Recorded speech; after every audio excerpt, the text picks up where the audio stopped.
Hello and welcome to the fourth tutorial of the FPS game creation. In this tutorial apparently we have two things to do. First, to fire a Blender and make a very simple test level. It should be simple, not as detailed as in the demonstration video, since we want to test this FPS game a lot of time and we don't really want to wait for this level to load. So we just want to immediately load the level, test it out and quit.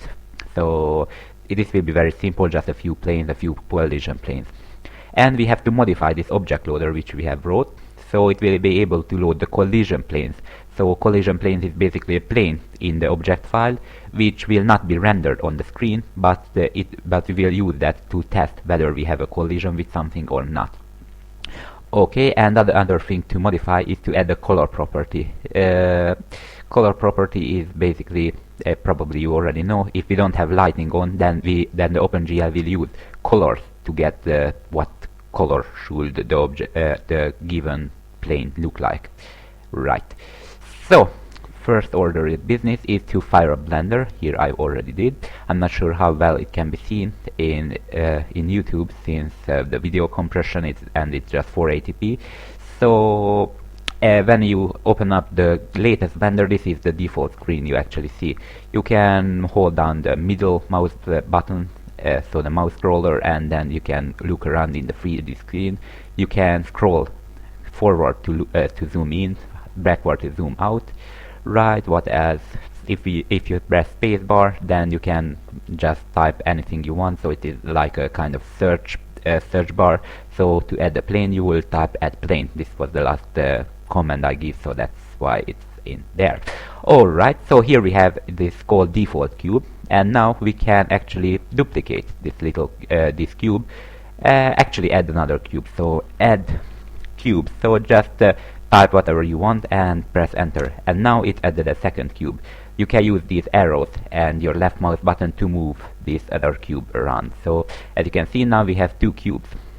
Okay, and if we change one cube's material, so for example let's change the material for this left cube. So I go to the materials tab, this little, I don't know what the hell it is, it's a little circle I guess. Okay, and here I can add the new material, so add new material. Okay, and the default name for this material is material 001, since this default cube has the material. And okay, and we can actually rename this and call it collision. And the trick in the object loader is whenever we find a use MTL, so use material, with the name of the collision, exactly that's the name collision, then instead of add it to the end of the vertices, vector, normal vector, and whatever hell vector we had in the object loader, instead we add it to a special vector called collision planes. We already made the collision plane class. We just create a vector from this collision planes, and whenever we find something use MTL collision, then we will not render that, but instead we will add the end of this collision planes vector. And in the game, somewhere in the game logic, wherever we do the update, we will check everything against this collision plane vector. Right, so change the color of this collision to red. Nothing really useful, since we will not really render these collision planes, but if it is red we can easily determine which is the collision plane and which is not. Okay, and now save this out so we can check the object file. How does it look like? So export wavefront object, and just I will save it to my desktop. Okay, untitled.obj is okay. One important thing is to include normal, since I believe it will not load it without that, so the object loader. Okay, and let me open that file. Here I go, I just opened this file, and I might can zoom in a little bit or not. There we go, I just zoomed in a little bit. Okay, here we have maybe the keyframes are okay. So here we have everything which we have. Here are the vertices, here are the normal vectors, and now here is what's important. We will find a use MTL line, and now we will check the name of this material file. If it is collision, then we will not render the next lines, so we will not render these faces. Instead we will add this to the vector, that special vector I talked about. Okay, and then we will read, and here we find a use MTL material. Since the name of this material is not collision, we can render this out, and we will not add to that collision planes vector. That's the basic idea which we will implement. So now we should go back to Blender and create this simple level I talked about. So I just delete this cube and delete the other cube by press delete and just click delete. Alright, and now I can add a plane, so add plane. There we go. Now here we have a plane. Now I will resize it to be a little bigger, so press S and just use the mouse to scale it. Okay, and I will place it a little lower. That's about right. So now we have a plane. This plane material name should be something which we will render, so material. Doesn't really matter at the moment. And now I will add another plane, so press space and add plane. Alright, I will scale it about the same size, again using the letter S, and I will place it to about the same place as the other plane is. Perfect.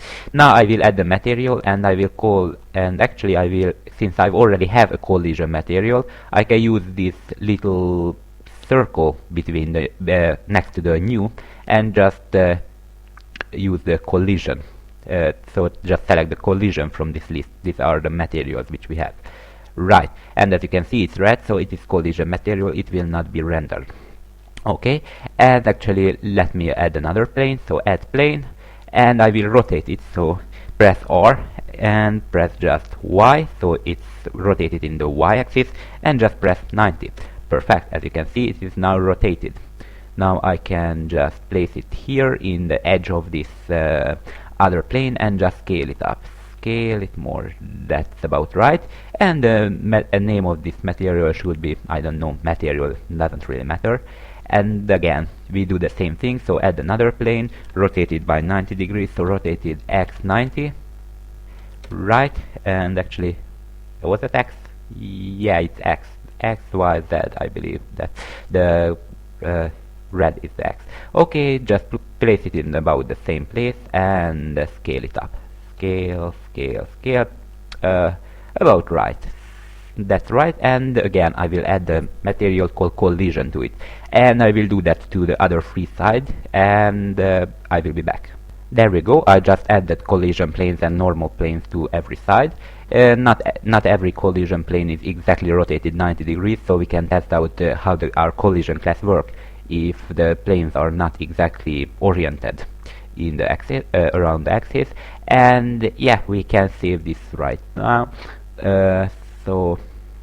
Alright, so just select everything and use file, export, wavefront obj file, and again I go to my desktop and just save it as untitled.obj with included normals. Perfect. Now I can check how does it look like now. As you can see, our object file get a little bit longer. So again, the things in here is whenever our object loader will read this, then it will find the material name, so use material, and since this material .001, it will render this. But whenever we find something like use material collision, then instead of rendering it, it will just push back to that vector. That's about this first part of this order of business. The second part is to modify the object loader. I will be back soon. Alright, I'm back in my text editor and I opened up the files which we will need in this tutorial, so the object loader files and the main file, just to test out if it's work or not. Okay, first of all, before I actually go into the tutorial, I would like to just mention this 6th line of code right here. This is for Windows users actually. Although I made an annotation to the first tutorial of OpenGL, so because GL unsigned short 565 and GL clamp to edge was only introduced in OpenGL 1.2, and Windows users only have the header file for OpenGL 1.1. These two constants gave an error whenever they try to compile the program. So I just thought I mentioned it in a real tutorial, not just put an annotation in the first video, so maybe it will helpful for someone. But let's go into the modification. So first of all, we need to include obviously the collision planes, since we will use collision planes to store the collision planes actually from the object file, so collisionplane.h. And I will give as a parameter vector of collision plane, actually a pointer to a vector of collision planes to the load function. So here it is, int load. Until now it just waits a string, so what to load, but from now on it will wait a vector pointer as well, so std vector, and this vector is called collision plane, and it will be a pointer, and the name, it's really not matter, I just call it call plane, and I make it a default parameter of null. So this means that we can still use this function load with only just the name, but if we want to load the collision planes as well, then we can use it, then we can pass a vector of collision planes, and it will fill up this vector with all of the collision planes. Alright, let's go to the implementation file, so the cpp file, and go down to the load function. Here it is. And this is a very long function, so I will try to tell you where to search for things. Okay, so we need a boolean value called call, or whatever it's called, I call it call, and this default is false.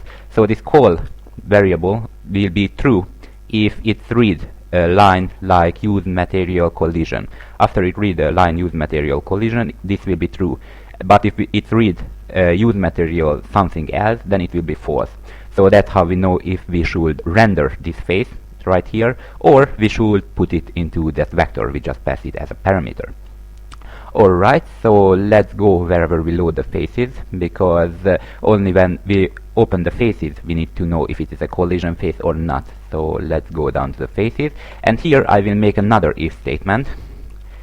So right here, so if the collision boolean value is true, so we actually read a collision plane, and the collision plane is not equal to null, so we pass the parameter, so we actually want to read the collision planes, then instead of passing it to the faces vector, so it will be later rendered, instead we just read it and put it into that collision plane vector we just placed right up in the parameter list. Okay, so I will just copy this scanf line, so this will read this line, so one of these faces line, as you probably remember.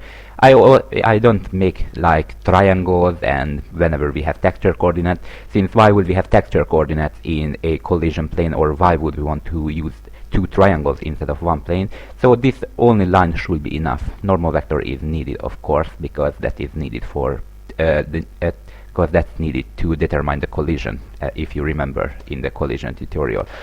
Alright, and now I just simply pass that parameter, so call plane dot push, actually we need an arrow sign, so dash and the greater than sign, since this is a pointer, push underscore back to push back a new collision plane, so call plane, and we actually have to pass first the normal vector x, y, z coordinate, then the first vector, then the first vertex x, y, z coordinate, so on. To do that we use the normals vector. We define that normal vectors right here, actually not defined, but here where we push back the new normal vectors to it. And as you probably remember, whatever in here as the face, this 10 means the 10th vertex, so 1, 2, 3, 4, and 8, and 10. So this will be the vertex. So this is an index, as you may remember. So I just pass in the b, since I read the normal vector to the b. This is the second variable. So b, and actually -1, since C++ starts the indexing from 0, not from 1, like the object file. And I get the x from that. Similarly, I get the y and the z coordinate from this, so just copy and paste. So first x, y, z. Perfect. And now I just place in the vertex, I think that's what we called it. So here where we place the vertex, yeah, we call it vertex. And again, this is similarly an index, so I get the a-1, since I read the first vertex to the variable a, and I get the x coordinate from that. And similarly I get the y and the z coordinate, so y here and z. Perfect. And I just copy and paste it to the other faces. We need this one. We need 3 more faces, so 1, 2, 3. Okay. And now I just have to name this. I just add a new line, so it may be better to read. So A, and then C, C, C, D, D, D, and E, E, O. This doesn't work out as well as I hope. Oh, A. Oh, this is already B, and actually C, and the last C is D, E. Okay, now that's correct. So what we did here is just push back a new collision plane. If you remember the collision plane. If you remember the collision planes constructor with the normal vector xyz coordinate, then the first vector xyz coordinate, second vector xyz coordinate. So all I did here is get the normal vector, the current normal vector b. So the current normal vector, the normal vector which we have read. So for example, in this case, this is the first normal vector, which is this one right here. I get the normal, I get that normal vector, and I just place it in the constructor. Similarly, I did with the vertices, and I use the a variables to the first vertex, and c variable to the second, d for the third, and e for the last here. And that's all I did here. And now we only need one more thing to do, is actually to set this collision variable to true whenever we read use MTL collision.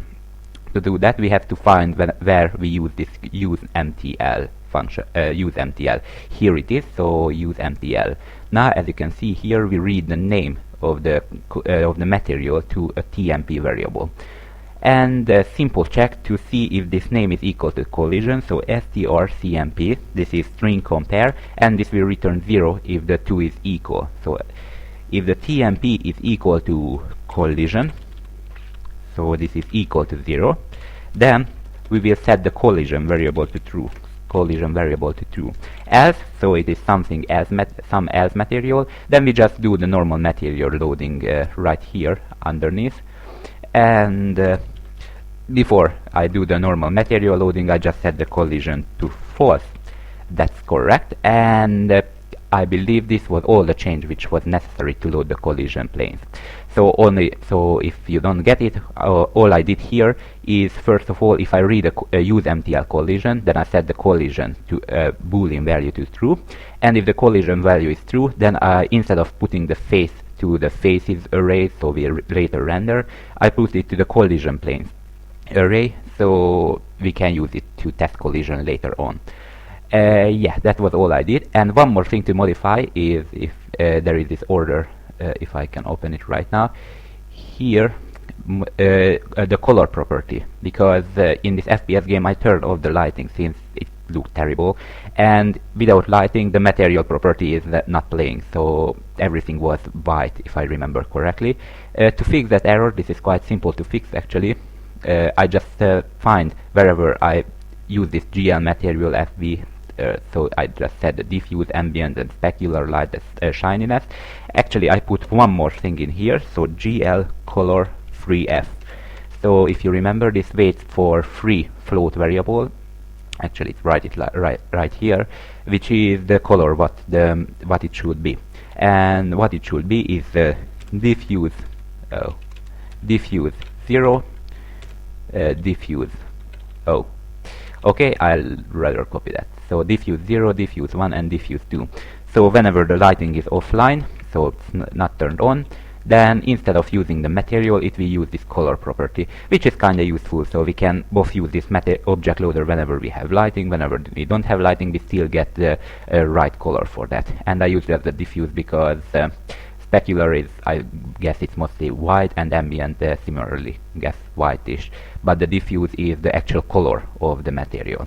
That was all the modification necessary, so let's go back to the main.cpp and test this out.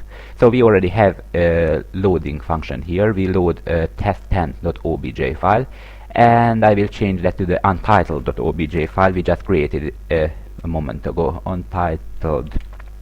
That's right, that's what I called, and it should be in the same folder. And the second parameter of this object loader, if you remember, a vector of collision plane. So let me create one in, for now, in the global namespace. We will remove almost everything later on. So std vector, and this vector stores collision planes, and the name call plane, never mind, not really matter. So I just pass the address of this call plane to the load function. So address of the call plane, and it should load every collision plane to this vector. To test this out, let's list it out. So I make a for loop for int I equals 0, I less than call plane that size I++. So with a simple for loop I go through every collision plane and just use the cout, so std cout, and write it out to the screen. So cout, and I write it out to call plane 0. And if you remember, I use the collision plane has a p array which store the 4 points. So p0 is actually the first vertex, and p1 is the second, so on. And of course normal is the normal vector. So let me just write these out. Alright, and one more. Okay, this is actually the call plane. It should be I actually.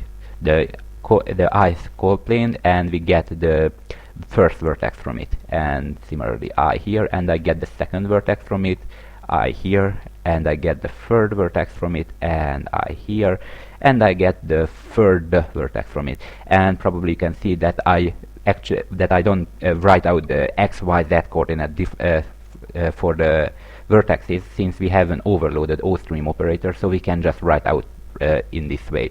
Similarly, the end line is in the end of this overloaded O-stream operator, so it will place a new line everywhere. So I just place a new line here, so it will be double new line, so we can tell it where it ends. Alright, and I think we are ready to test run. So let me just compile this. So compile everything and check the errors. Okay, yeah, I know what the error is. I forget to change the load function's definition in the CPP file. So wherever we have this load, we have to pass the same parameters as in the header file. So I just copy this here, and remember the default parameter is only needed in the header file or the CPP file, not both places. Now we are trying to compile again. Okay, damn it. So let's go back to the main file, and the problem is that objloader.cpp96. So here is the problem. Oh, that's a lot of problem. I should have used the arrow all the places, since the normal and the vertex store pointers to the actual vertex 3D objects. So instead of point, I should use the arrows everywhere. I will do it off camera. I will be back. Okay, there we go. I changed all, and actually one more parenthesis is needed to close the pushback, because I only closed this collision plane. And now we can try to compile it again. So compile, and it does compiled. So try to run it, and there we go. We have rendered the object, but only the needed, so not the collision planes. And somewhere here we have all the collision planes. I guess you can check this in the object file to determine if it is the same, but I guess it is. I don't think that we made a mistake in this short program. So we can go to the next tutorial. Thank you for watching, and have a great day.